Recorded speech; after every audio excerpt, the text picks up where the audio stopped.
como les decía, Israel durante estas últimas horas ha lanzado una nueva ofensiva en la Franja de Gaza contra el grupo Hamas, un duro ataque masivo con bombardeos que ha dejado al menos 400 personas fallecidas, dejando además un registro complejo, rompiendo la tregua que estaba viviéndose ahí en Medio Oriente, alegando de que el grupo Hamas no estaba queriendo realizar la entrega de rehenes israelíes. Una situación que obviamente vuelve a complicar a la comunidad internacional. De hecho, las Naciones Unidas están calificando esto como un acto catastrófico, sobre todo por la situación humanitaria que está viviendo la gente en ese territorio. Queremos tomar contacto de inmediato con Fernando Vicencio, es analista de la Universidad Católica. Francisco Vicencio, perdón, analista de la Universidad Católica, para conversar respecto de este tema. Francisco, ¿cómo estás? Buenas tardes. Hola Pablo, ¿qué tal? Gusto saludarte. Bueno, ¿cómo has visto esta situación que se ha vivido durante esta misma jornada con Israel reanudando finalmente su ofensiva ahí en la Franja de Gaza, complicando, ¿no?, esta misma tregua que pensábamos iba a decantar finalmente en un fin de este conflicto? Sí, efectivamente se reanudaba el conflicto como tal, pero cabe destacar igual que el proceso de paz, que fue suscrito tanto por Estados Unidos como por Israel, en realidad se vislumbraba como un acuerdo que era bastante frágil. En este momento, si bien la primera fase de todas era la fase temporal, durante el juego temporal, ya la segunda fase, que era la que se venía ahora, ya iba más allá y apuntaba a atacar básicamente la incompatibilidad del conflicto, los puntos de discordia entre ambas partes. Y esta es la fase finalmente la más complicada de todas, de poder consolidar un proceso que sea más concreto, un proceso que sea más sólido y también más a largo plazo. Esta siempre se trató de un acuerdo muy frágil, en el cual solamente bastaba que una de las dos partes desconociera cualquier tipo de término establecido dentro del acuerdo y pudiera aprovecharlo. Ninguna de las partes acá, particularmente en el caso sobre todo de Israel, tenía incentivo bastante mayor para lograr mantener este alto al fuego, sobre todo considerando la postura que ha tenido Estados Unidos y Sí. la postura también que ha tenido propio Israel, que apuntan básicamente a hacerse de la zona de Franja de Gaza. Ahora, Francisco, bueno, sabíamos que esta tregua iba a ser probablemente bastante frágil debido a que estamos en un momento de bastante consternación. Estamos además hablando de un grupo Hamas que también uno no puede tener ciertas certezas. Y estamos hablando de un Benjamín Netanyahu, un primer ministro israelí, que también ha sido bastante duro y estricto, en realizar esta misma ofensiva. Sin embargo, claro, ¿qué pasó acá para que se quiebre puntualmente esta misma tregua, más allá de lo que pueda decir Netanyahu de que no están entregando los rehenes? ¿Por qué crees que finalmente deciden atacar para presionar a Hamas? Yo creo que acá existe un incentivo que es muy fuerte. Primero, que pillan a Hamas bastante debilitada. En segundo lugar, que ya no tienen como uno de los veedores del conflicto a un Estados Unidos encabezado por Joe Biden, sino que también tiene un Donald Trump que asumió una posición bastante más dura y que también ha asumido y ha defendido esta postura que planteó este académico Joseph Peltzman respecto a reconstruir por completo la Franja de Gaza.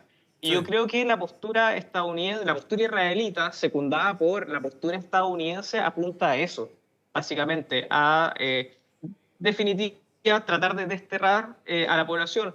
Esta reanudación de los ataques también coincide con otras noticias, otros acercamientos también que ha tenido, que allá está hablando sobre el reasentamiento definitivo de los 2 millones de personas que habitan Franja de Gaza en otros países. Y en ese sentido, si bien humanitariamente hablando, en términos de derecho internacional, son situaciones bastante graves, apuntaría también a la situación de extremos y de polarización tremenda que se vive básicamente en este Sí, conflicto. Acá no hay posiciones que sean intermedias, sino que tenemos básicamente posiciones extremistas, sí. que es muy difícil que puedan tener algún tipo de solución que los vaya a alejar definitivamente de esta discordia. Ahora, en otro actor que es relevante, Estados Unidos, tú lo estabas nombrando ahí, hoy día la vocera de la Casa Blanca tuvo dos frases que son muy relevantes. Uno, que aclara que Netanyahu le pidió, entre comillas, permiso a Donald Trump para hacer este ataque, es decir, que ellos autorizaron finalmente esta misma ofensiva. Y la vocera además dijo que ahora va a desatarse nuevamente el infierno en la Franja de Gaza. ¿Cómo podemos tomar finalmente el rol de Estados Unidos en este mismo conflicto? Trump hablaba justamente de que ellos querían solucionar este mismo tema y que otros actores debiesen actuar para evitar un derramamiento de sangre mayor. La solución acá en realidad, o la postura que ha tomado Estados Unidos ya está de manifiesto, es secundar, es acompañar completamente a Netanyahu, que también representa un extremo dentro de la propia política doméstica israelita. Pero también acá no tenemos instituciones internacionales que le pueden hacer el peso, por ejemplo, dado que por una parte, el Consejo de Seguridad de Naciones Unidas está ocupado también por Estados Unidos, que es un miembro permanente, que es el principal aliado de Israel y que puede bloquear cualquier tipo de resolución de Naciones Unidas que sea mandatoria. Si bien la Asamblea General se puede pronunciar al respecto, solamente los dictámenes o las resoluciones de la Asamblea General son solamente recomendaciones. Exacto. Que no tienen el carácter de vinculante. Y solamente el Consejo de Seguridad es lo que puede tomar este tipo de medidas, pero el Consejo de Seguridad claramente que Estados Unidos tiene una posición permanente, cuenta con poder de veto y es muy difícil que la pueda destrabar. Ahora bien, por otro lado también existen los países árabes que eventualmente podrían tomar alguna posición, pero que eventualmente tampoco tendrían los incentivos para hacerse parte del conflicto. Acá hablamos de Qatar, que también está muy interesada y que ha actuado también como una especie, como una posición moderadora dentro del conflicto, sobre todo para tener este cese al fuego, pero también otros países que son fuertes aliados de Estados Unidos y que también tienen incentivos económicos que le impiden hacerse parte. Hablamos también de, por ejemplo, Arabia Saudita. Y los países vecinos también, que están fuertemente también influenciados por Estados Unidos, pero que también tampoco desean recibir y hacerse cargo de la gran crisis humanitaria que afecta a los gazatíes, y acá simplemente hablamos de Jordania también y Egipto. Y Egipto. Mira, quiero que escuchemos la declaración que hoy día dieron desde las Naciones Unidas para ver también a estos otros actores que están ahí participando y dialogando sobre este mismo tema.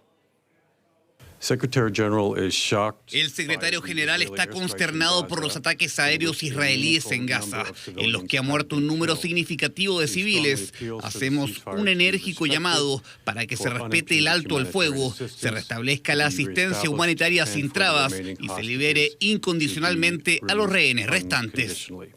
Bueno, tú hablabas justamente de este desplazamiento de personas y tenemos el siguiente video porque ya hay muchas personas que han intentado salir desde la misma franja de Gaza o por lo menos de la zona más céntrica donde han acudido los últimos bombardeos y han intentado trasladarse justamente a la cercanía de la frontera con Egipto, ahí en la zona de Rafah, que sabemos podría ser una zona más segura, pero también hemos visto una gran cantidad de bombardeos que también han ocurrido en ese mismo lugar durante este mismo conflicto. Y nos queremos ir al otro lado de la frontera porque en Israel también ha habido una preocupación latente en estas últimas horas, sobre todo de aquellos familiares que tienen a las personas de rehén dentro de la misma franja de Gaza. Ahí estamos viendo algunas manifestaciones de estos últimos días y también del día de hoy que temen que esta reactivación de estos mismos ataques haga que finalmente no puedan recuperar o tarden mucho más tiempo de lo que tenían estimado en que les devuelvan finalmente a sus familiares queridos. ¿Cómo ves finalmente el futuro, Francisco, de esta misma situación,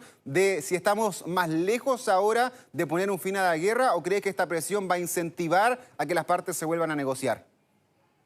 Yo creo que es muy difícil en realidad que se pueda llegar a alguna solución que pueda dejar tranquila a ambas partes. Estados Unidos, si bien ha sido veedora, de cierta forma asumió una posición bastante más dura y también acá hay que considerar que, en primer lugar, para que un proceso de mediación sea exitoso, ambas partes tienen que reconocer al moderador en este caso o al mediador. Si bien Estados Unidos cumplió esa posición de cierta forma, a pesar de ser un aliado cercano a Israel, en este caso la posición es bastante más dura. Lamentablemente, en términos humanitarios, las consecuencias se van a seguir viviendo. Yo creo que la postura estadounidense ya está de manifiesto. Yo creo que están apuntando derechamente más bien a la destrucción de esta zona. La postura del presidente Trump también ha sido bastante fuerte. Bueno, su vocera gobierno también lo dijo hace poco. Y a pesar de las medidas que se puedan tomar, a pesar de que la Corte Penal Internacional, aunque ni Israel ni Estados Unidos, por ejemplo, reconozcan el Estatuto de Roma, de cierta forma es muy difícil que la comunidad internacional pueda hacer presiones más allá. Acá Naciones Unidas es el único órgano que puede tener este poder de enforcement, que puede obligar a las partes a hacerse parte, pero es muy difícil que avance más allá y lograr una solución, un cese al fuego que pueda dejar contentas en realidad ambas partes. Soy bastante escéptico al respecto. Claro, un tema incierto que todavía da para largo. Ojalá que puedan acercarse finalmente, porque aquí el único que sale afectado grandemente es la población civil, así que ojalá puedan reactivarse también los mismos diálogos. Francisco Vicencio, académico de la Universidad Alberto Hurtado, te había dicho yo de la Católica, pero ahí me hace la corrección justamente de la UAH. Así que muchas gracias por haber estado con nosotros. Muchas gracias, Pablo. Chao, chao, que estén bien.